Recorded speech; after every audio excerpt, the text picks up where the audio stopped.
my last video of Madden 19, I want to do something a bit different than the usual videos, so I reached out on here and I reached out on Twitter for your questions. It's going to be something fun to keep doing in the future to give me a chance to touch on topics that are important to you guys that I wouldn't otherwise make a full video on. Before we get started though, I want to thank those of you who sent in the questions, and I especially want to thank all of you for tuning in over the past Madden year. I set out in the middle of Madden 18 to create content that I thought was missing from the Madden community to, in a sense, reverse engineer the core concepts and mechanics of the game so the community can understand and use them better.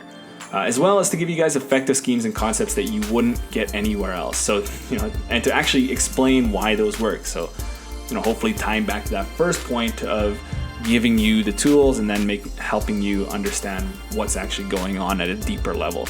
And I want to continue to do that. Now, I set out to do that. Am I there? Probably not. Still a lot of improving to do on this channel. But I'm glad you guys are here for that journey. It's going to be a lot of fun. Anyway, some of the questions aren't really questions, so I had to unfortunately skip some of those, but there's still plenty to choose from. So I'm just going to kind of go on practice mode here and just choose some random plays and go through those while I chat it up with you guys. The first question comes on YouTube from Texas JMD. Make a defense video, when to crossman, which players to crossman. Unfortunately, I can't do a great job of answering this question because crossman isn't really something I used throughout this game. Is really more so of something that the higher level player the pros used, higher level players, although I consider myself an okay player, to combat essentially the crossing routes. There weren't any really zones to cover those crossing routes. You didn't really want to cover it with your user defender, so if your crossing route's coming from the left and you'd go to your safety or maybe a linebacker on the right, and you'd cross-man them and say hopefully 30-yard head start will help you cover that. But in reality, it actually wasn't really consistent. Actually, most of the time it wouldn't even help. So you'd have one defender doing one certain thing for one sole purpose, and they wouldn't really even do that properly. They'd kind of end up getting burnt anyway, just because the man coverage mechanics are, first of all, not meant for wild situations like a crossman. And also they're delayed in their reactions in general in man coverage. So it's something I never really used because I didn't really believe in it. Some people swore by it. Otherwise, also if you're defending the run, if you're manned up the safety here, he's going to defend the run much faster than he would, say, in a zone that he isn't in the run fit, or even in a zone that he is in a run fit. He's going to react much, much faster and much more aggressively. Though I don't think that's going to be, I'm not sure. I think that might be gone for Madden 20. Don't quote me on that. But those are really the two things. Help defend crossers and help defend the run.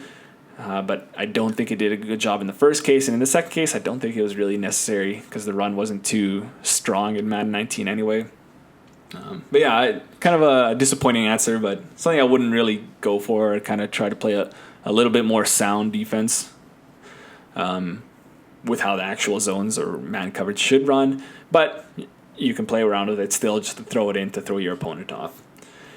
Second question also comes from YouTube, from Jamal Johnson. When to protect the sticks and how to protect the sticks while using crossman. So I don't know about using protect the sticks while cross-manning. I think it's the same. But in general, for protect the sticks, this is something I didn't really use throughout the year. This is another thing that was kind of suggested early on, just started spreading like wildfire, is, some of these zones are really, really bad, but we can make them not so bad if we protect the sticks because we'll get rid of some of those matching concepts. Although that was true to an extent, I think that was bad advice. If you are... Yeah, there's really two reasons why you would run protect the sticks: to cancel out some matching concepts which are, incorrectly implemented in the game and you don't want to deal with busted coverages, or to actually protect the sticks. And the latter is the more interesting one to me, and we'll get into that.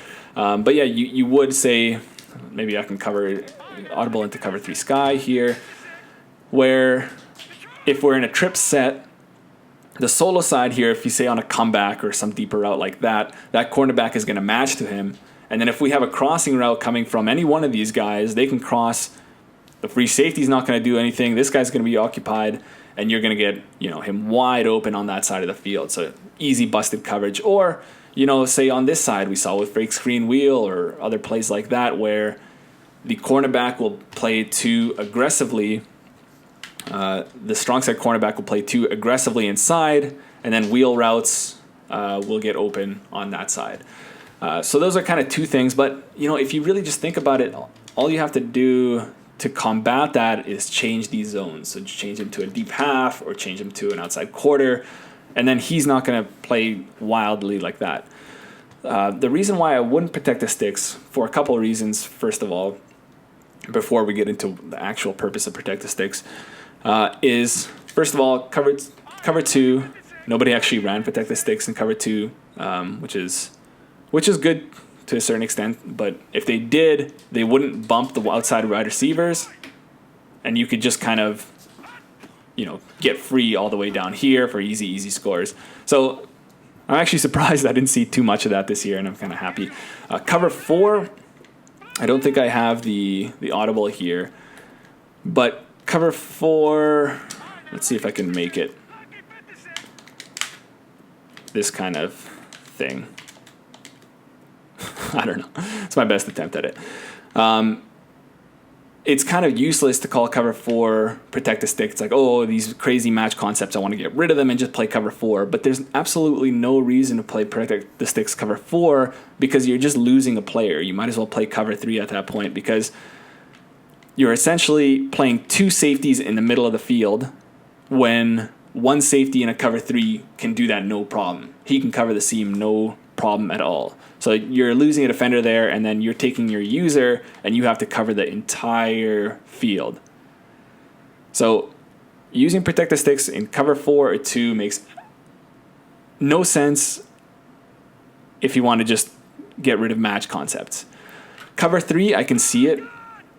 If I can get back into cover 3, I can see why you would use it, but it's really just smarter to change those deep thirds. That would go kind of haywire anyway. It's a lot safer in my opinion. But I think they play a lot safer in Madden 20, so it might not even be something that you'd even ever need to touch, except for the last case. And the last case is actually pretty interesting, where, say, if I'm in a zone coverage and I actually want to protect the sticks. So say if I'm 3rd and 1. If I call protect the sticks, this defender, whether he's a cloud flat, hard flat, whatever, he's going to stick there. This defender is going to stick down there. This defender is going to stick down here. And they're going to play very aggressively down there. Now, this is good and bad, of course, because if they're down there and these guys are drifting, you have a huge void in between them. But if you want to be really aggressive against, say, meshes or anything like that, this could be a good opportunity, a good option for you. Where, say, you can use this guy for anything coming above, and then these vertical hooks can play very aggressively down here, which if you shade like underneath or above or something, otherwise you can't really manipulate these yellow zones. But if you call protect the sticks on 3rd and 1 or 4th and 1, they can play right aggressively down there. Hard flat, the cloud flats or whatever will play aggressively down there, and then maybe you can just pick up any stragglers coming past them. Same thing with cover 3, except cover 3 I've noticed some bugs where the hook curls will match like random routes, like really random routes, so they'll kind of go haywire. But that's also an option. What I like to do a lot is, and something I want to do more so going forward, Madden 20, is say 3rd and 20, 3rd and 15, 4th, 3rd and 4th and really long. Call protect the sticks. Call a really spot drop cover 2 protect the sticks. I could even do something like, maybe I can't do it in this 4 down front. I would try to do something like this, where I have 3 deep zones that would drift. I would have the yellow zone, all the underneath zones will drift to that first down marker. He would drift to the first down marker. He would drift to the first down marker. And it's just really, really hard for them to get that first down. Especially, again, like it's 3rd and 20, 4th and 20. Then you're bringing your cloud flats all the way up to where that crossing route sweet spot is. And they can actually undercut that and pick that off. And then you're free. I wish I could take one of these guys, but say if I had sent a 3-man rush, I would get an 8th zone coverage defender, and I'd just roam in the middle there for anything kind of unexpected. So in terms of protect the sticks, if you want to be safe and cover any coverage breakdowns, I would try to avoid it. I would try to, first of all, understand what's going on and then change your zones accordingly rather than calling protect the sticks. But if you want to be, say, ultra aggressive on 3rd and 1 or 4th and 15, you want to be having your underneath zones, sync, then it's a good option for you. So definitely check that out. Question 3, another kind of tough question for me, is from COFL President on Twitter. How do you think the Jags will be in Madden 20? The reason why I asked, I drafted them for our traditional league, which is regular rosters. I get them for one season, then we'll draft a new team after that. I would say the obvious, run the ball and play defense, but think outside the box for me. So I'll think really outside the box for you, unfortunately. I really don't think what players you have matters too much. Just focus on the concepts. If you're running a flood or a curl flat, or if you're running a flood concept against cover 3 or a smash against cover 2, or you're running a double post against cover 4, or you're running cross mesh against man coverage, doesn't really matter too much what players you have, because if you call the right concepts, you're going to be beating your guy. So I would totally focus on your game plan first, and then you can think about getting the right players in those fits. But if you're kind of stuck with your Jacksonville, I wouldn't go say, okay, I'm going to go run power and try to win the game, because if it's not coded to help you win, if it's not coded to be effective, it's not going to help you win. So I would stick with the schemes first and then worry about your players later as just an extra little boost, right? So it's kind of like 80% of your value is going to come from I would say 90% of your value is going to come from your concepts, and then from there, you can get a little boost from your players. So I really wouldn't worry about it too much. I would say just run the concepts, run the things that you like to do. If you're just playing for fun, go have fun. If you're playing to win, run the concepts that are going to help you win. Okay, because I wouldn't morph to your players at all. Number 4 is also from Twitter, from Marcus Davis. In the video, could you mention the best ways, in your opinions, to lab? Example, recording gameplay. For me, how I lab, first of all, I would say labbing is on the controller and off the controller effort. So on controller, it's about... I'll start with off the controller first. A lot of this stuff kind of comes from just, reading. So, reading about new ideas or new concepts in football and trying to see if I can relate them to Madden. Or, just my day-to-day, say if I'm walking or something like that, just being creative of things that you could possibly do. And a lot of my things just come up when I'm not even playing the game, and then I'll come back in the night, try them out. Most of the time they'll just be a wash and I'll just forget about them. And sometimes they'll bite. And then usually, so you'll get on the sticks and you will, try a few things, and then you'll just develop it. Right? You're trying every single combination. You're really trying to get an understanding of what's going on. Okay, if I have this combination of my routes, this one thing will happen. Or if I have these combination of zones, this one thing will happen. So it's just about getting the idea and then trying every single combination that's around what you were thinking about, if that kind of makes sense. Or, sometimes I'll just kind of play mindlessly. I'll just try different things, go through different playbooks, try something. I notice something interesting. Oh, that's kind of weird. Say like the Hail Mary glitch I posted in Madden 18. The way that came about is that it was just late night messing around. I noticed that because the 91 zone coverage thing or whatever, I overthrew a pass. What did I do? I threw it to one player. I overthrew it, and then I noticed that the different wide receiver actually was in a position to catch the ball, because that ball went to him, and the defender that was covering him went towards where the ball should have been, or something crazy like that. I'm like, that's kind of weird. So I thought, okay, maybe if I, the next logical thing was that if I do the what was the thing? Target passing. Target passing, where I press to the receiver that I am faking to throw to, but actually aim to the receiver that I want to, and I got the same exact thing.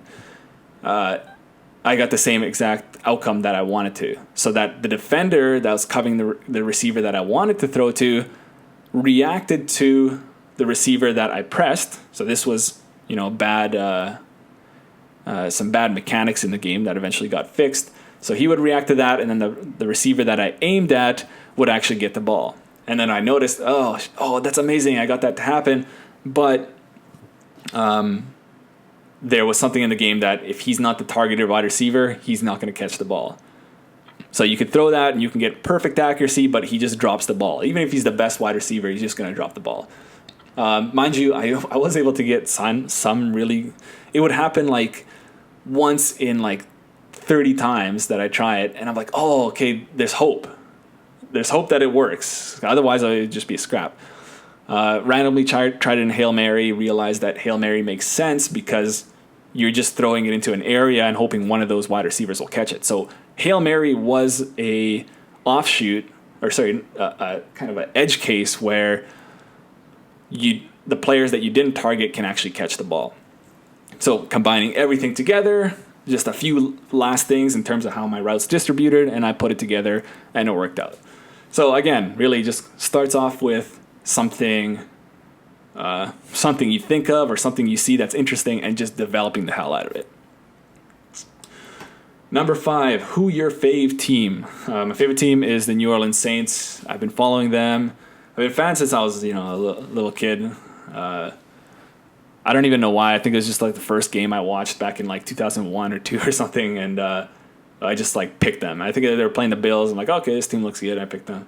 And then I was kind of whatever. And then 2006, when the team was kind of new with Reggie Bush and Sean Payton, Drew Brees, then I was hooked from then. And I've been a fan since then. I don't really even know, like, it's literally the only sports team that I will actually consistently watch. I like all sports, basketball, soccer, everything like that. But that's really the only team that I'll actually follow.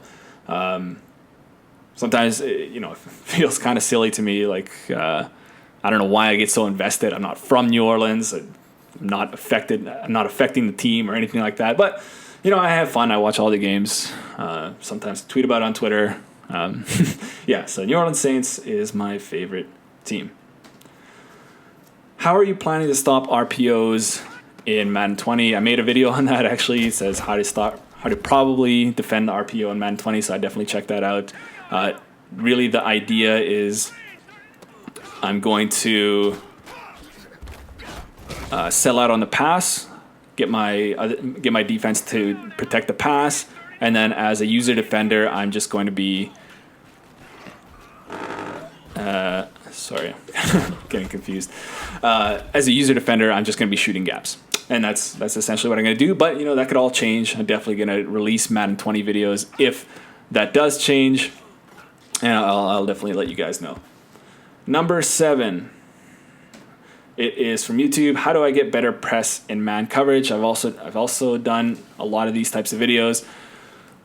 Usually, the only thing really that I can think of, the only thing that I really do is baseline press and reman, but that doesn't work for slot defenders and it doesn't work for compressed sets like this one. But if they're spread out like a regular trip set or regular double set, then it'll work and against slants and drags and outs and even streak routes. Those wide receivers are gonna get totally mugged, and it does a really, really good job. It doesn't do a good job against those deadly outside release go routes. But it does a better job than just your regular press and shade or whatever. Otherwise, I haven't really seen anything consistently useful. It's really just that baseline press and reman your guys. But baseline is something I try to stay away from anyway. But in cases when you want to create a cover zero blitz, something like that, it can be useful to you. Question 8. How do you know so much about football if you're from Canada? Does Canadian football have the same concepts as the NFL? This is from Polly196, a longtime viewer of mine on YouTube. So was kind of wondering how would you know that I'm from Canada, but I'm sure you've kind of picked that up throughout the years. Does Canadian football have the same I don't know. I don't actually follow much Canadian football. Obviously most of the things are going to be very, very similar to college. There's going to be some things that are different, but overall, you're still playing football. I don't watch it too much, but mainly because, I think Madden is my main gateway to football. Madden is obviously NFL, so I was more so focused and interested in the NFL. In terms of getting to know football, in Canada, we have access to the internet here, so I can get the knowledge of all the great football minds in our present and past. So yeah, it's really easy to acquire that knowledge. The last couple questions. TT from YouTube: can you upload some trips tight end defense? No, I cannot, unfortunately. I think I did it. It's scattered through all my different videos, but I never really made one on trips tight end, which is kind of a shame because that was such a good defense. But Madden 20 comes out right away. If trips tight end is still something that's useful in Madden 20, I'll definitely make a video then. And the last question. I don't know if it's a question. Yeah, it's from Michael Condry from YouTube. Can user controlling a receiver be effective? If so, what are the best strategies? I have no idea.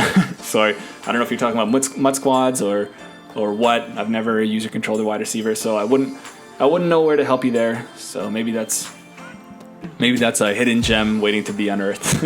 I don't know. Anyway, that's it for the question, guys. I'm really, really happy that you sticked out through it towards the end. Learned some other new things about me that I wouldn't otherwise share in my more directed and more focused tips and strategy videos. But anyway, I hope it was fun for you guys. This is going to be the last video for Madden 19.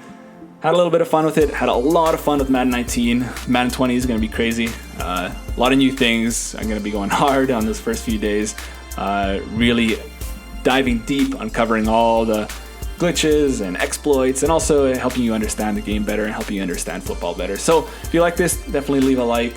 If this was your first video for whatever reason, if you made it this far, definitely leave a subscribe, because I think there's a lot of good content that'll help you be a better Madden player coming out in the very near future. Okay, I'll see you guys in Madden 20.